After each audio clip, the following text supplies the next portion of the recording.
Hey there, my name's David. On this episode, I'll be doing a review of this, which is the Ecoflow River Pro. This is my power solution for my car for doing all my car camping and van lifing across the United States.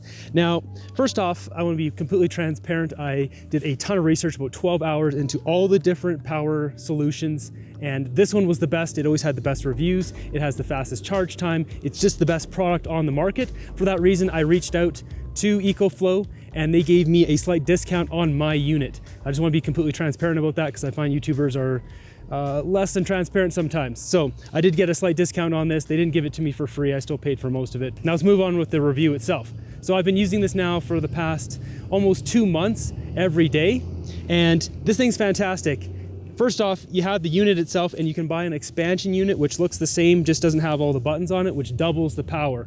So if you're looking to get a power solution but potentially want to upgrade it, you can. There's basically a plug on the side here which allows you to just plug in like a kind of a computer cable. It's almost like one of those old printer cables, and it doubles the whole unit. Ecoflow does have bigger units. They've come out with some new ones. They're much bigger, much more power. The one advantage of doing two different units, they're both the same size, 720 watts, but you can configure them in different places in your car if you don't have a bigger block of space. So it has about 800 plus cycles. You can cycle the battery 800 times. I cycle mine every about 3 days. To charge this thing, it takes about an hour to charge 80% of the battery, which is why I got this unit. All the other units, when you plug them in, they're around double or triple that, like 3, 4, 5 hours to charge. I don't have 5 hours to sit around waiting for my thing to charge.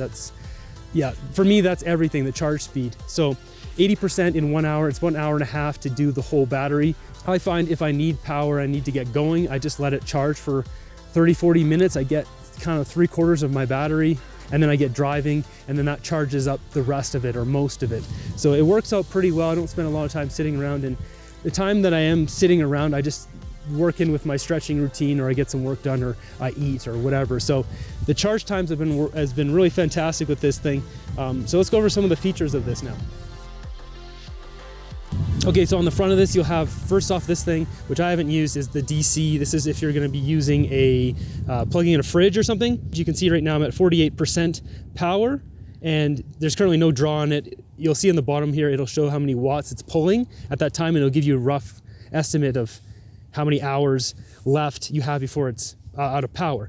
On the right here, fast charge, fantastic. I always charge my phone with this. It charges so fast in like 20, 30 minutes. Then you've got two normal USB plugs, and then you've got a USB-C plug, which is at 100 watts. You can charge up a laptop or iPad or something like that, depending on the device. This is really, I think it's probably made for iPad or tablets, that kind of thing. Here you have a light, you can turn that on, and 2 modes, and then the blinking. Now, if we look on the side here, like I pointed out before, this is where the expansion is. Right here, you have 3 different plugs. It's AC converted. You just have to turn this on, and then these ones will work. Now, when you do this, this fan kicks on, and it does have some noise, but it's really quiet. And you'll see here, the icon will turn on. And also when you plug it into your car, it shows like a car icon. So that's basically it for here. At the back, there's nothing. I will note too, when you turn on this inverter to be able to use these plugs, I think it does draw a little bit of power. So I don't leave that on overnight unless I'm actually using something that requires that, because it will drain the battery a little bit faster. There's 3 different ports. The middle one is for a solar panel, which I don't have. A solar panel, I think it does 200 watts. So you would get some charging throughout the day. I don't think that would be your sole charging unless you're just not using your battery a lot. I'm using my system doing adventure filmmaking, so I'm always running my laptop, which is really heavy on the battery. So solar panel, this side here, the yellow one, is it's a proprietary plug, so something to note. You can't just buy this plug anywhere, but I think you can get them from Best Buy, and that charges from your vehicle. So when you drive, it'll charge this, and it will charge it in about 4 hours, which is fantastic. Other brands out there, I won't name them, but they charge in double that time, 6, 7, 8, 10 hours to charge your battery while driving. I don't know many people that drive for 10 hours. The most I drive every day or per day is about 4 hours. And if you add in the time you're driving around town, 20 minutes there, 10 minutes there, 10 minutes there, and if you drive for 3 hours or whatever, your battery's topped up. So the other side is a normal computer cable plug. And I'll note that it's a standard computer cable plug.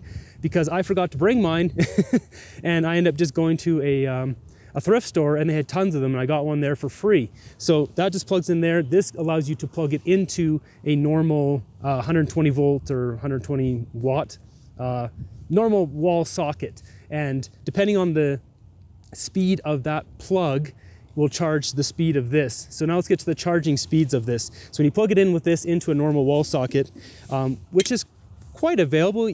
I find I just go to like gas stations and you can just plug it in there. I always ask them first. I'm at a visitor center here, so there's one on the outside of this old house. I just plug it in there. Sometimes if you have to, you can kind of plug one in a bathroom, or typically though, I just bring it in an over-the-shoulder bag. Because this thing only weighs about 15 or 16 pounds, it's not that heavy.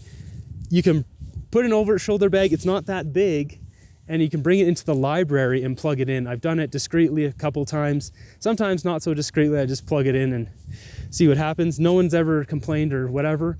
So if you're in a park, I'm in a baseball park, but if you find any sort of large gazebo like this, they'll usually have a power plug because it's for cooking banquet stuff or whatever. This plug though, it isn't that powerful, as you can see. So we're charging at 400 watts. There are many different places I've charged my Ecoflow Pro. Last night I charged it in the gym. I just brought it in like a over-the-shoulder bag and brought it to the back of the stretching room, brought it out of the bag and then plugged it in and just put the bag over top of it to kind of leave it a little bit discreet. It was pretty late, there was not many people in there. I noticed a lot of these outdoor plugs, they only charge at 400 watts, or if you take it inside, you'll get like 650, so it'll just charge like an extra 30% faster if you get a faster plug. But you know, a free plug is a free plug. So you've got the three things here. This is a middle one's a reset. This one is what I use to plug in my car, and this one obviously plugs into the wall. Standard computer plug. Now let's talk about a couple interesting features of this. So this thing can support up to 600 watts. I think it's maybe 660 watts, whatever appliance you have that uses that much. It's like some electric kettles, that kind of thing. But it has this X Boost feature to it, which allows it to use almost basically triple that. So anything that's up to 1800 watts. So I've tried this with an electric kettle. I think it was a 1200 watt one. And it basically will use these appliances as a hairdryer as well. You won't get the full 1800 watt power out of it, but you'll still be able to use that appliance. It just like at a lesser capacity, like the hairdryer will blow less hot air, but you can still use it, which is fantastic. You don't have to worry about it too, because if it's too much power for it, it will just overload the system and it'll shut down. And then that's what this reset button is here for. So the other thing is the Wi-Fi on this. You're wondering, why is there Wi-Fi? There's actually an app. You can control the light and monitor all the stuff. And at first I thought, I would never use that, but turns out it's actually quite useful. So I was at a gas station once charging this and it was in front of me. I parked my car and had it against the wall, but I was watching like a hawk because I didn't want someone to just grab it and steal it. And it started raining and it was covered and protected, but I didn't want to have to keep getting out in the rain to check what the power is at. And you can just look at the app and it shows you, oh, it's 84% or whatever. So the app is quite useful. I don't use it every time I charge it, only when it's kind of got remote away from my vehicle. Okay, let's talk about some real world examples now. So as an adventure filmmaker, I'm always using my drone, my Sony. I've got 3 pocket cameras, like small ones, like GoPro action cameras, that kind of thing. And then also my laptop. My laptop is a big pig of power. It chugs, especially when I'm using Premiere Pro, I'm using warp stabilizer, rendering, all that kind of stuff, using really high size frame rates and sizes, 5.4K footage, that kind of stuff. It really chugs. So I can give you some great statistics now on this because I've been using it every single day. So basically, when I plug my laptop in, it kind of it pulls around 50 watts, but it jumps up to 70 and up to 100, 120 if it's really chugging for a moment there. So in general, if you're just using like a laptop everyday use, and this will vary based on the laptop you have, obviously, and mainly on like the GPU, the video card, the CPU, all that kind of stuff. But I can run it for about 12 hours. I guess technically it should run for 14, but it doesn't really get that. I don't get that much use out of it, and I haven't really used it for email and internet use or whatever for that long. It's mostly just editing. So I end up getting around 8 to 10, 12 hours of editing time before I have to recharge the battery, at which point I can plug it in for an hour, I get 80% back. So there's a pretty good cycle there. You know, I'm not gonna be working for 10 hours. I'm not gonna be working for 10 hours and then recharging it, working another 10 hours, I'd just be going to sleep. Now I'll show you how I store mine. I basically just have it behind my seat and I have it down below. Now by having it down here, it's really hard for a thief to find it. The other thing too is the handle up here works great for putting a lock around it and securing it to your vehicle so someone can't steal it unless they have an angle grinder, some heavy duty theft tools. So that's reassuring, and also makes it easy to carry it and hold it. So now let's take you into the back of my vehicle. I'm going to show you how I charge myself, how I have it set up. So there's the 4 ports on the front, the USB, the fast charge, and the 2 normal USBs. Those all come out here, and that just plugs into all my different gear. And I just use this one power bar, which has my razor. This little blender works great off of it. My Sony battery, this is my drone, and I plug all that into the single power bar into the Ecoflow.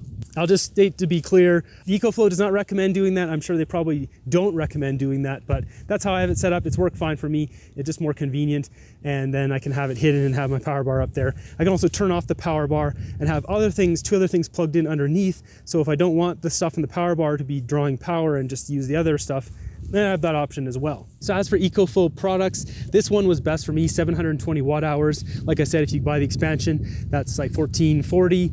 And that's a lot of power. If you need more or less than that, they also have other stuff. They have the Ecoflow. This is the River Pro. They also have the River Normal, and there's another River one. There's 3 of them, and they're of different sizes.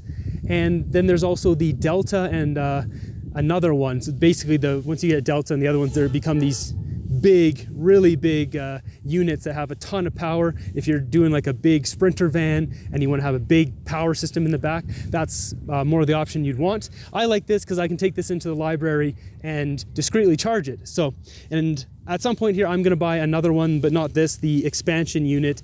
That way I can just double up my power, and then I would basically only need to recharge every 6 days. So if you enjoyed this review of the Ecoflow River Pro, I only bring products onto my channel for review that I use or like, unless it's a bad review, which I have done, like that Amazon Basics roof bag. That thing was terrible. Zippers broke, but this thing is great. I quite like it. I can see myself using this for a long time, especially with the expansion. So be sure to subscribe if you enjoyed this content, and until next one, have a great day.